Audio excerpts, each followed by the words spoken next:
Good afternoon. तो आज हम गवर्नमेंट डिग्री कॉलेज यानी जीडीसी की भर्ती की जो पाठ्यक्रम है उस पर चर्चा करेंगे कि इसका सिलेबस क्या है। देखिए, किसी विषय के सफलता के लिए यानी आप अगर किसी कंपटीशन की तैयारी कर रहे हैं तो उसकी सफलता के लिए सिलेबस की जानकारी होना बहुत जरूरी है। उसी के अकॉर्डिंग आप चयन भी करते हैं पुस्तकों का। तो ऐसे दौर में जीडीसी का फॉर्म तो फिलअप हो गया है, अब उसके सिलेबस की चर्चा करते हैं और साथ ही साथ किन पुस्तकों का सहारा लेकर हमें सफलता हासिल होगी उस पर चर्चा करेंगे। देखिए यहाँ पर आ जाए, यहाँ देखिए इतिहास विषय के लिए कुल 10 यूनिट है। कुल 10 यूनिट में इसको विभाजित किया गया है, जिसमें प्राचीन, मध्य, आधुनिक इतिहास और एक जो लास्ट यूनिट है वो इतिहास लेखन का है। तो यहाँ पर देखिए स्पष्ट रूप से दिखाई दे रहा है। देखिए पहला जो यूनिट है वो यहाँ पर स्रोत का पहला यहाँ पर इकाई में दिया है। यहाँ पर देखिए आपका स्रोत का दिया है, जिसमें पुरातात्विक स्रोत यानी पुरालेख विद्या, मुद्रा शास्त्र, इसकी जानकारी का दिया है। तो इसमें आपको जो सोर्सेस बताए गए हैं वो सब पुरातात्विक स्रोत है, जैसे अभिलेख है, मुद्राएं हैं और मृदभांड, इन सब का अध्ययन आपको करना है, मुद्राओं का अध्ययन करना है। तो ये पुरातात्विक स्रोत है। इसके बाद यहाँ देखें पुरातत्वीय जो स्थल है का काल निर्धारण बताना है।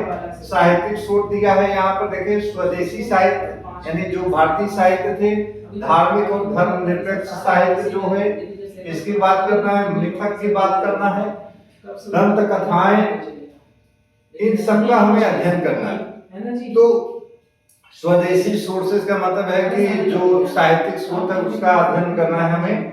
विदेशी साहित्य का यहाँ अध्ययन करना है, जिसमें यूनानी यात्रियों के बारे में पढ़ना है, चीनी और अरब विद्वानों के बारे में हमें यहाँ अध्ययन करना है कि जो विदेशी यात्री आए थे यानी यूनानी, चीनी और अरब यात्री जो आए थे उनका भारत वृत्तांत का क्या महत्व है उसका अध्ययन करना है हमें। ठीक है, तो फिर इसके बाद प्रागैतिहासिक पृष्ठभूमि का अध्ययन करना है, जिसमें पूरा पाषाण काल, मध्य पाषाण काल, नव पाषाण काल और ताम्र पाषाण काल को पढ़ना है। साथ ही साथ इस समय की जो वितरण प्रणाली थी, औजार जिनका इस्तेमाल होता था और विनिमय ढांचे का अध्ययन हमें करना है। तो प्राग इतिहास पढ़ना है, यानी जिसके तहत पाषाण काल को अध्ययन हमें करना है।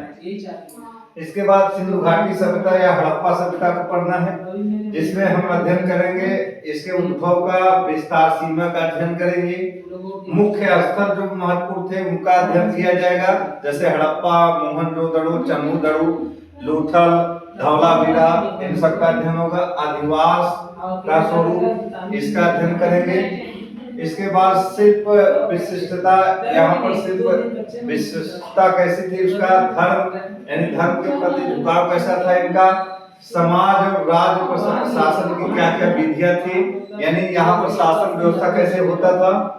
सिंधु घाटी सभ्यता का विनाश को पढ़ना है, यानी हास यानी पतन को पढ़ना है। और आंतरिक और बाह्य व्यापार उनका कैसा होता था इसका अध्ययन करना है। और भारत में प्रथम शहरीकरण को भी पढ़ना है, इसका अध्ययन करना है। फिर इसके बाद हम इसी पहले यूनिट में, पहली इकाई में वैदिक और उत्तर वैदिक काल को पढ़ेंगे, जिसमें आर्यों से संबंधित जो विवाद है उसका अध्ययन करेंगे कि आर्य भारत के थे कि मध्य एशिया के थे। राजनीतिक तथा सामाजिक संस्थाओं का अध्ययन करेंगे कि उस समय राजनीतिक और सामाजिक संस्थाएं कैसी थी, जैसे मतलब विदत, गण परिषद, इन सब का अध्ययन किया जाएगा इसमें। इसके अलावा राज्य संरचना और राज्य के सिद्धांत यानी वर्ण व्यवस्था, सामाजिक स्तरीकरण का उद्भव को पढ़ना है। साथ ही साथ जो धार्मिक और दार्शनिक विचारधारा प्रारंभ हुई थी उसका अध्ययन करना है। लव प्रवृत्ति का प्रारंभ यानी लव को पढ़ना है। दक्षिण भारत में महापाषाण काल का प्रारंभ कैसे होता है उसका अध्ययन करेंगे। ठीक, इसके बाद देखिए राज्य शासन व्यवस्था का जो विस्तार है उसका अध्ययन करेंगे, जिसमें महाजनपद यानी 16 महाजनपद का अध्ययन करना है। राजतंत्रात्मक और गणतंत्रात्मक जो राज्य प्रणाली थी उनका अध्ययन करना है। 10 गणराज्य, उनकी शासन प्रणाली कैसा था उसका अध्ययन करना है। इसके बाद आर्थिक और सामाजिक विकास तथा 6ठी शताब्दी ईसा पूर्व में कैसे द्वितीय नगरीकरण का उद्भव होता है और जैन धर्म और बौद्ध धर्म की शुरुआत कैसे होती है उसका हमें अध्ययन करना है। तो पहले यूनिट में यहाँ पर 6वीं शताब्दी ईसा पूर्व तक के इतिहास का अध्ययन करना है। दूसरे यूनिट की अगर बात करें यहाँ पर, तो यहाँ पर देखें दिखाई दे रहा है राज्य से साम्राज्य तक का इतिहास दिखाई दे रहा है। इसमें राजनीतिक इतिहास की बात होगी दूसरे यूनिट में। देखिए दूसरे यूनिट में यहाँ तक आपको स्पष्ट दिखाई दे रहा है। यहाँ आए हम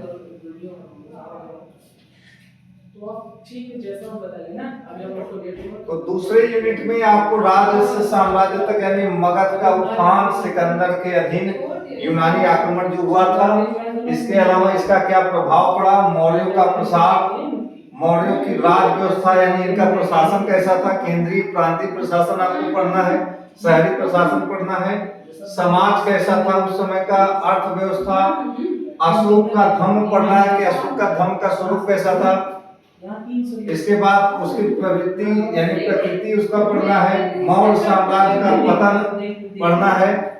इसके अलावा यहाँ पर मौर्य साम्राज्य के पतन में अशोक की क्या भूमिका थी, मौर्यकालीन कला और वास्तुकला का अध्ययन करना है, अशोक के राज्यादेश, भाषा और लिपि का अध्ययन करना है कि जो उसने अपने अभिलेख खुदवाए थे उसमें भाषा और लिपि कैसी थी उसके बारे में पढ़ना है।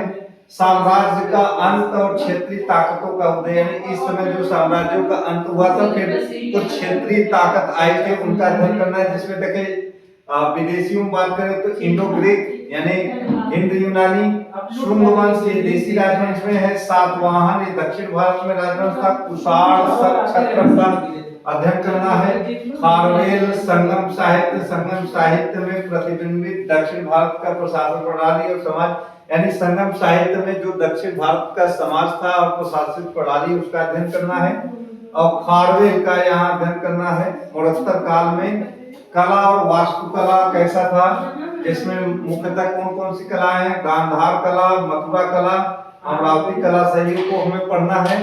और दूसरी शताब्दी ईसा पूर्व से लेकर तीसरी शताब्दी ईस्वी तक के व्यापार, वाणिज्य और रोमन जगत के साथ जो व्यापार था उसका अध्ययन करना है इसमें। फिर इसके बाद गुप्त और वाकाटक युग का पढ़ना है यानी गुप्तों के काल का इतिहास यानी तीसरी शताब्दी की घटना हम यहाँ देख रहे हैं।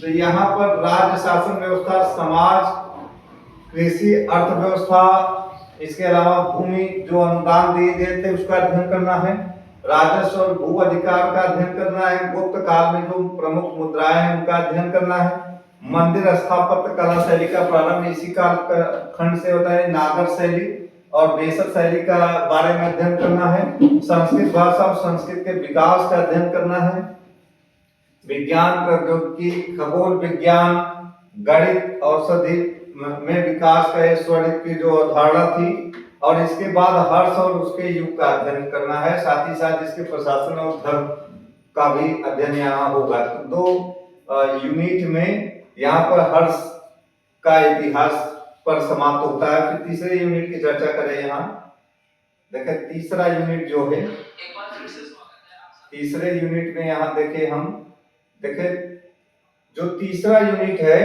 इसमें तीसरे यूनिट में क्षेत्रीय राज्यों का उद्भव जो होता है इसका अध्ययन करना है। दक्षिण भारत के राज्यों की बात हो रही है जिसमें गंग वंश का अध्ययन करना है, कदम वंश, पश्चिमी और पूर्वी चालुक्य वंश, राष्ट्रकूट, कल्याणी के चालुक्य, काकतीय, होयसल और यादव वंश जो दक्षिण भारत के राजवंश थे। फिर दक्षिण भारत के और जो साम्राज्य थे पल्लव, चेर, चोल और पांड्य वंश का इतिहास है। फिर पूर्वी भारत के साम्राज्य यानी बंगाल के पाल और सेन वंश का अध्ययन है। फिर पश्चिमी भारत के साम्राज्य यानी पल्लवी के मैत्रक और गुजरात के चालुक्य वंश का अध्ययन करना है। फिर उत्तर भारत के और साम्राज्य थे जो त्रिपक्षीय संघर्ष के दौरान जिनका अध्ययन हुआ करना है यानी गुर्जर प्रतिहार, करचूरी, चेरी वंश, गढ़वाल वंश और परमार वंश। इसके बाद प्रारंभिक मध्यकालीन भारत की जो विशेषताएं उसका अध्ययन करना है जिसमें प्रशासन और राजनीतिक ढांचा, राजतंत्र का वैधिकरण इसका अध्ययन करना है। फिर इसके बाद कृषि, अर्थव्यवस्था, भूमि अनुदान जिसके तहत सामंतवाद का विकास होता है, उत्पादन संबंधी बदलते संबंध, श्रेणीबद्ध भूमि अधिकार, किसान वर्ग, जल संसाधन, कर प्रणाली, सिक्के और मुद्रा तथा सामंतवाद, इन सब का अध्ययन इसमें करना है हमें। इसके बाद व्यापार और शहरीकरण, व्यापार का ढांचा, शहरी बस्तियों का स्वरूप, पत्तन यानी बंदरगाह, व्यापार मार्ग, व्यापार माल और विनिमय प्रणाली उस कालखंड में कैसा था, व्यापार संघ यानी गिल्ड का अध्ययन करना है। दक्षिण पूर्व एशिया में व्यापार और उपनिवेशीकरण, इसका अध्ययन करना है इस समय। ब्राह्मणीय धर्मों का विकास यानी ब्राह्मणी धर्म जो थे यानी ब्राह्मणवादी व्यवस्था से संबंधित, यानी वैष्णव धर्म, शैव धर्म और तमिल में जो भक्ति आंदोलन हुए थे, इनका अध्ययन करना है। इसके बाद शंकर, माधव और रामानुजाचार्य का अध्ययन करना है। मंदिर स्थापत्य कला और क्षेत्रीय शैलियों का अध्ययन इसमें करना है। यानी दक्षिण भारत में जो द्रविड़ शैली उसका भी उल्लेख इसमें होगा कि समाज कैसा था उस समय का, वर्ण व्यवस्था, जाति व्यवस्था, जातियों का जो प्रचुरभवन होता है उसका अध्ययन करना है। यानी बहुत तेजी से जो विकास होता है, विस्तार होता है। स्त्रियों की स्थिति, लिंग, विवाह और संपत्ति के संबंध में अध्ययन करना है। किसानों के रूप में जनजातियों, वर्ण व्यवस्था, उनका उत्थान और अस्पृश्यता का अध्ययन करना है इस कालखंड में। फिर शिक्षा और शैक्षणिक संस्थाएं जो थी उनका अध्ययन करना है। देखिए यहाँ पर शिक्षा और शैक्षणिक संस्थाएं, शिक्षा और शैक्षणिक संस्थाएं उनका अध्ययन करना है। इसके अलावा अग्रहार, मठ और महाविहार। फिर इसके बाद चौथा यूनिट आपका शुरू होता है जो मध्यकालीन इतिहास से संबंधित है, यानी मेडिवल हिस्ट्री से संबंधित। 3 जो यूनिट है आपका प्राचीन भारत का है। इसके बाद फिर चौथा यूनिट मध्यकाल का शुरू होता है। तो मध्यकालीन भारतीय इतिहास के स्रोत का अध्ययन करना है। इसमें जो पुरातात्विक स्रोत है इसका अध्ययन है, पुरालेखीय और मुद्रा शास्त्रीय स्रोत, भौतिक साक्ष्य, स्मारक, इतिवृत्त यानी इतिहास, साहित्यिक स्रोत यानी फारसी, संस्कृत और क्षेत्रीय भाषाओं का अध्ययन करना है। दफ्तर खाना जो थे उस समय के, यानी फरमान, बहिया, पोथियां, अखबार, इन सब का अध्ययन करना है। उस समय के जो विदेशी यात्रियों का वृत्तांत है उसका अध्ययन करना है।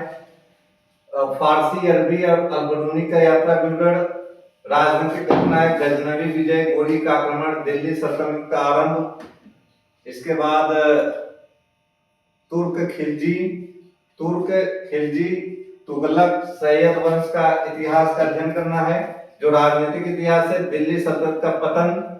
इसके बाद मुगल साम्राज्य की नींव जो रखी गई थी, बाबर, हुमायूं और शेर शाह का इतिहास पढ़ना है। सूर्य वंश का इतिहास है।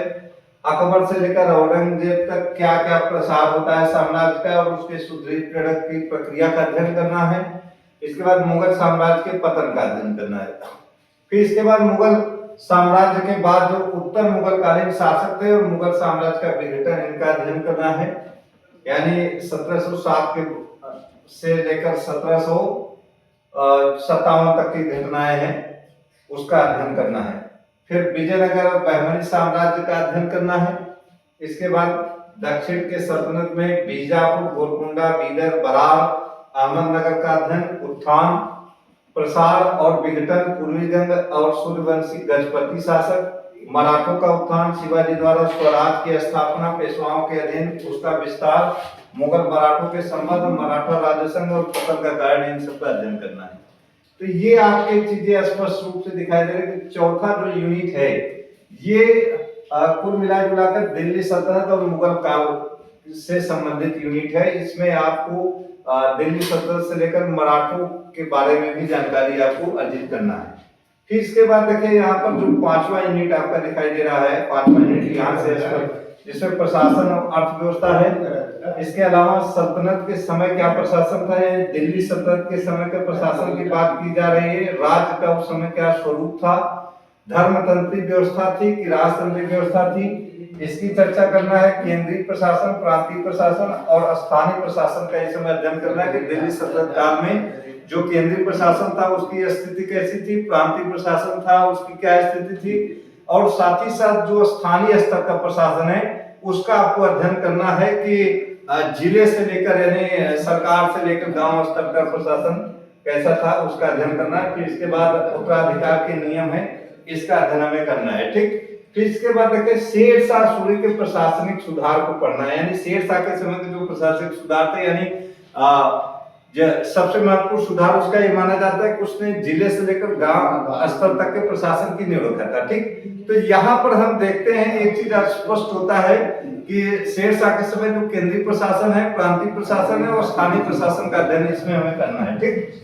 इसके बाद मुगल प्रशासन का अध्ययन करना है, जिसमें क्या आता है केंद्रीय प्रशासन, प्रांतीय प्रशासन और क्या है स्थानीय प्रशासन का हमें यहाँ अध्ययन करना है। ठीक, इसके बाद देखिए इसमें क्या है सबसे महत्वपूर्ण मनसबदारी व्यवस्था है, जो जिसकी शुरुआत सबसे पहले हमें अकबर के दौर में ही मुगल काल में देखने को मिलता है। देखें तो यहाँ मनसबदारी व्यवस्था और जागीरदारी पद्धतियों का अध्ययन करना है। ठीक है, इसके बाद दक्षिण भारत में प्रशासनिक प्रणाली का अध्ययन करना है। दक्षिण भारत में उस समय जो महत्वपूर्ण राजवंश थे जैसे विजयनगर और बहमनी, तो उस समय उनका प्रशासन कैसा था, यानी विजयनगर साम्राज्य, इसकी शासन व्यवस्था के बारे में हमें पढ़ना है और साथ ही साथ बहमनियों के शासन प्रणाली और मराठा प्रशासन यानी अश्व प्रधान का भी इसमें अध्ययन करना है कि इनका प्रशासन में क्या रोल था। ठीक है, तो विजयनगर प्रशासन, बहमनी प्रशासन और मराठों के प्रशासन पद्धतियों का इसमें अध्ययन करना है। ठीक है, अब यहाँ नेक्स्ट टॉपिक पर आइए, देखें यहाँ पर देखिए स्पष्ट रूप से दिखाई दे रहा है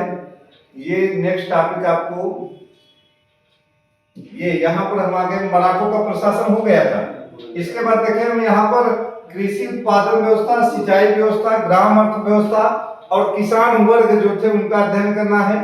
अनुदान, कृषि ऋण, शहरीकरण और जनांकीय ढांचा जो था इसका अध्ययन है।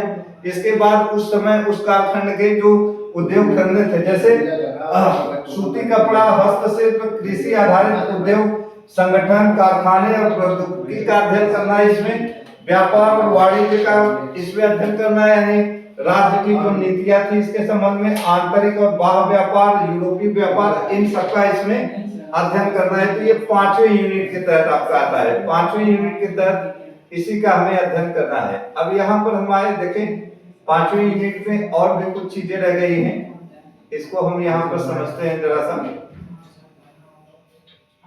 तो पांचवें यूनिट में देखिए यहाँ पर आपको दिखाई देगा व्यापार केंद्र। यहाँ पर देखिए हम जरा सा व्यापार केंद्र, पत्तन यानी जो बंदरगाह थे उस कालखंड के, उसका अध्ययन करना है।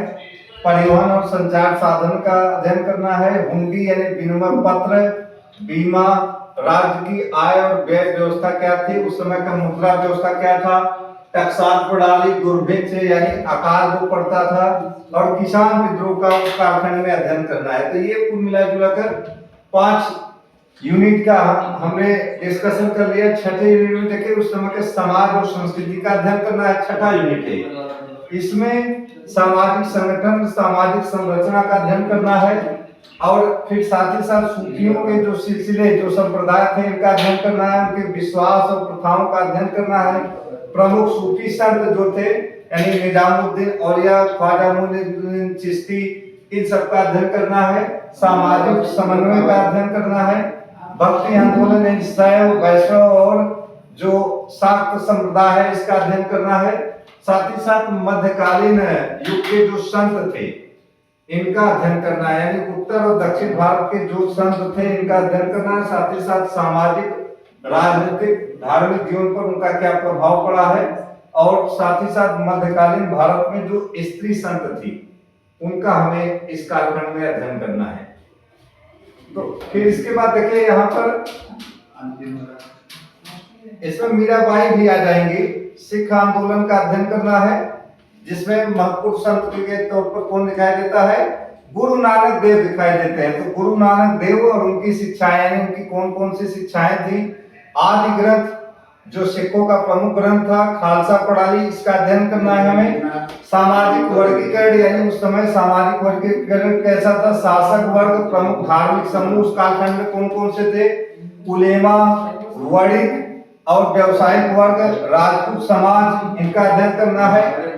ग्रामीण समाज में जो छोटे सामंत थे, ग्राम कर्मचारी, कृषक और गैर कृषक वर्ग, शिल्पकार। साथ ही साथ इस कालखंड में हमें क्या जानना है, जनाना व्यवस्था कैसी थी, देवदासी प्रथा कैसा था, इसके बारे में अध्ययन करना है। शिक्षा का विकास, शिक्षा केंद्र, पाठ्यक्रम और मदरसों की शिक्षा उस समय कैसी थी उसका अध्ययन करना है इसमें। इसके बाद देखें हम यहाँ पर, फिर इसके बाद देखें ललित कलाएं जिनका अध्ययन करना है।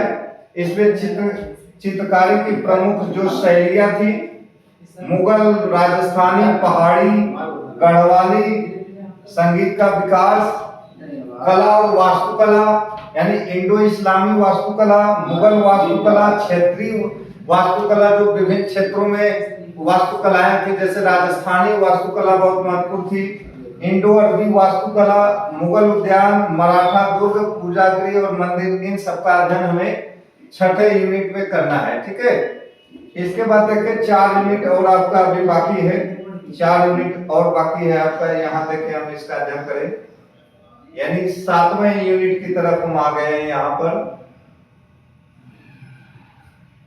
तो 7वें यूनिट में हम देखें यहाँ पर जरा सा, देखिए 7वें यूनिट में आपका आधुनिक भारत प्रारंभ हो जाता है। आधुनिक भारत 7वें यूनिट में है। आधुनिक भारत के इतिहास के स्रोत, इसमें क्या है, अभिलेखी सोर्सेस, जीवन चरित्र, संस्मरण, समाचार पत्र, मौखिक साक्ष्य, सृजनात्मक साहित्य और चित्रकारी, स्मारक और सिक्के, इन सब का अध्ययन हमें 7वें यूनिट में करना है। ब्रिटिश सत्ता का उत्थान यानी 16वीं से लेकर 18वीं शताब्दी के दौरान भारत में जो यूरोपीय कंपनियां थी, यानी पुर्तगाली, डच, फ्रांसीसी और अंग्रेज, इनका अध्ययन करना है। भारत में ब्रिटिश आधिपत्य के जो क्षेत्र यानी डोमिनियन स्टेट और उनके विस्तार का अध्ययन करना है। भारत के प्रमुख राज्यों के साथ ब्रिटिश संबंध, बंगाल, अवध, हैदराबाद, मैसूर, कर्नाटक और पंजाब, इनका जो संघर्ष अंग्रेजों के साथ हुआ था। 1857 का विद्रोह, इसमें क्या क्या पढ़ना है, कारण, प्रकृति और क्या प्रभाव पड़ा है, इसका अध्ययन करना है। कंपनी और ताज क्राउन का प्रशासन, यानी कंपनी का प्रशासन पढ़ना है, ताज का प्रशासन पढ़ना है, क्राउन का प्रशासन। ईस्ट इंडिया कंपनी के अधीन केंद्रीय और प्रांतीय ढांचे की उत्पत्ति कैसे होती है, उसका क्रमिक विकास, यानी 1773 से लेकर 1858 तक का व्यवस्था का अध्ययन करना है। इसके बाद कंपनी के शासनकाल में सर्वोच्च सत्ता ये किसके हाथ में थी, सिविल सर्विस, न्यायतंत्र, पुलिस और सेना, साथ ही साथ ताज यानी क्राउन के अधीन रजवाड़ों की स्थिति, यानी रजवाड़ों की रियासतों में सर्वोच्च सत्ता के प्रति ब्रिटिशर्स की क्या नीति है, इसका अध्ययन करना है।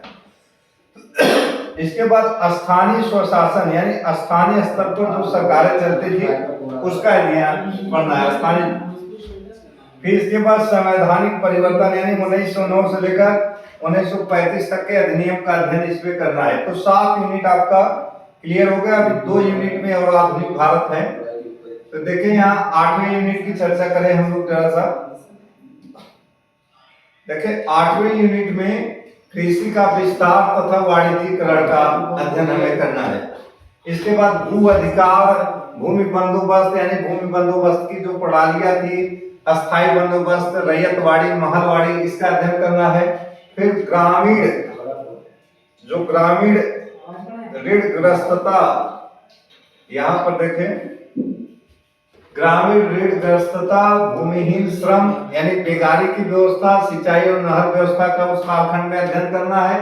उद्योगों का जो विनाश हो रहा था, यानी शिल्पकारों की बदलती सामाजिक और आर्थिक स्थितियां कैसी थी, विऔद्योगिकीकरण, विनगरीकरण, आर्थिक अपवहन, विश्व युद्ध और अर्थव्यवस्था, इसका अध्ययन करना है।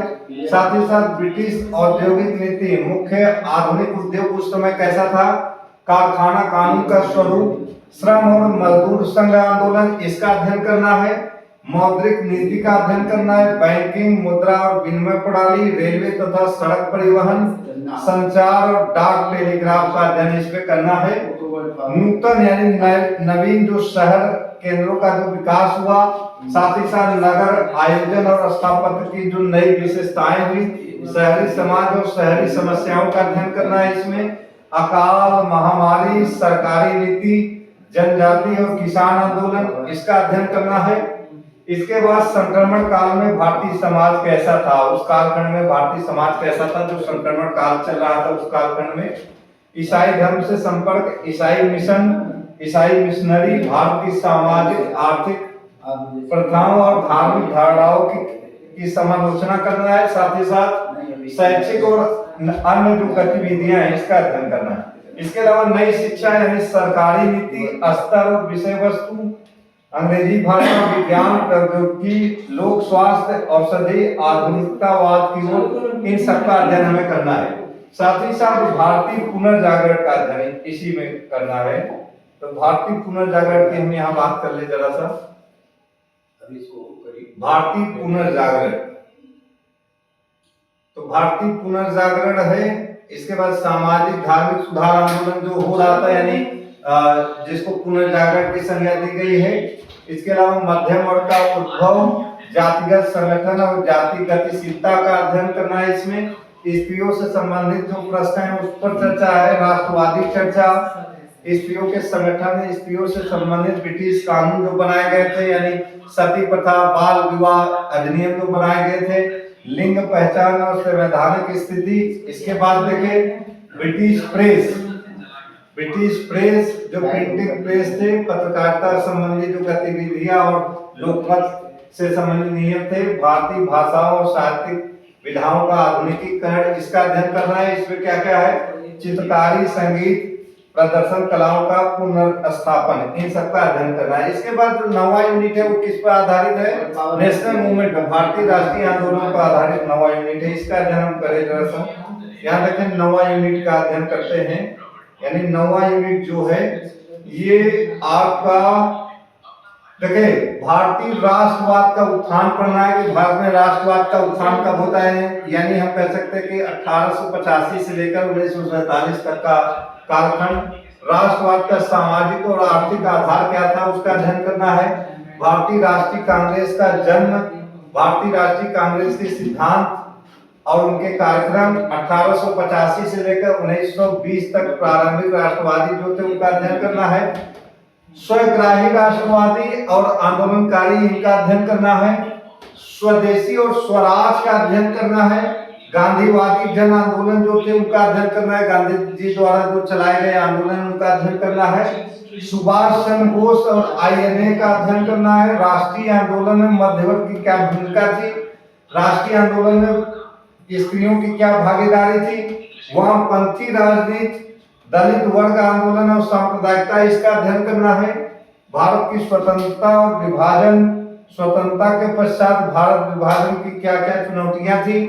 साथ ही साथ भारतीय रजवाड़ों की रियासतों के प्रति जो एकीकरण इन्होंने किया था, जिसमें कौन सी रियासतें थी, कश्मीर, हैदराबाद और जूनागढ़, इनका अध्ययन करना है। साथ ही साथ BR अम्बेडकर यानी भीमराव अम्बेडकर, भारतीय संविधान का निर्माण और इसकी विशेषताएं, अधिकारी वर्ग का ढांचा, नई शिक्षा नीति, ये देखें बहुत महत्वपूर्ण है। नई शिक्षा नीति, न्यू एजुकेशन पॉलिसी भी आपको पढ़ना है। आर्थिक नीतियां, नियोजन प्रक्रिया, विकास, विस्थापन, जनजातीय मुद्दे, इनका भी अध्ययन करना है। राज्यों का भाषाई पुनर्गठन जो हुआ था, भाषा के आधार पर जो राज्य बने थे उनका अध्ययन करना है, खासकर दक्षिण भारत में। केंद्र राज्य संबंध, इसका अध्ययन करना है। विदेश नीति संबंधित पहल जो थी, यानी पंचशील, भारतीय राजनीति की गत्यात्मकता, आपातकाल, इसका अध्ययन करना है जो 1977 में लगाया गया था। उदारीकरण, भारतीय अर्थव्यवस्था का निजीकरण और वैश्वीकरण, ये सबका अध्ययन इसमें करना है। अब लास्ट यूनिट जो है वो हिस्टोरियोग्राफी से संबंधित है, ये सबसे महत्वपूर्ण यूनिट है। इसके बारे में लोग सबसे कम अध्ययन करते हैं और ये सबसे महत्वपूर्ण यूनिट है। तो इसको अध्ययन आप बहुत बढ़िया से करिएगा ताकि आपका स्कोर बेहतर हो। देखिए 10वां यूनिट हिस्टोरियोग्राफी का है। हिस्टोरियोग्राफी पर आधारित है ये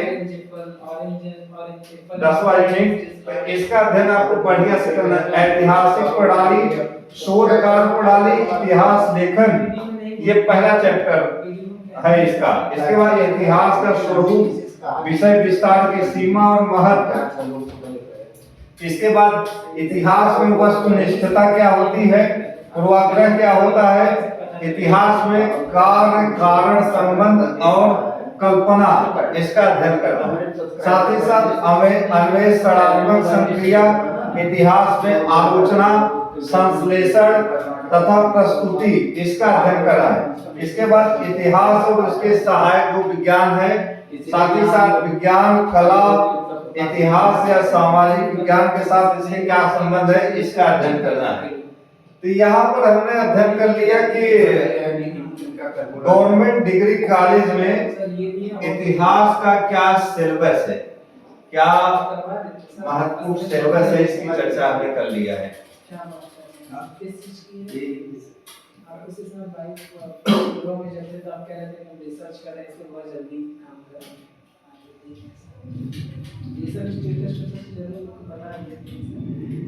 बहुत जल्दी अच्छी बात। यहाँ पर हमने गवर्नमेंट डिग्री कॉलेज है जिसको जीडीसी बोलते हैं, उसके सिलेबस का अध्ययन कर लिया है। अब नेक्स्ट लेक्चर में हम जो जीडीसी से संबंधित महत्वपूर्ण पुस्तक है उस पर चर्चा करेंगे। देखिए बहुत महत्वपूर्ण सिलेबस के अनुसार पुस्तकों का अध्ययन भी है।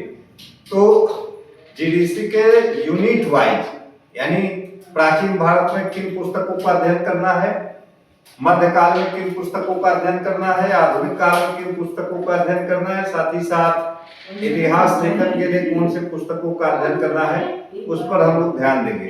धन्यवाद। तो नेक्स्ट लेक्चर में फिर हम मिलेंगे। Thank you.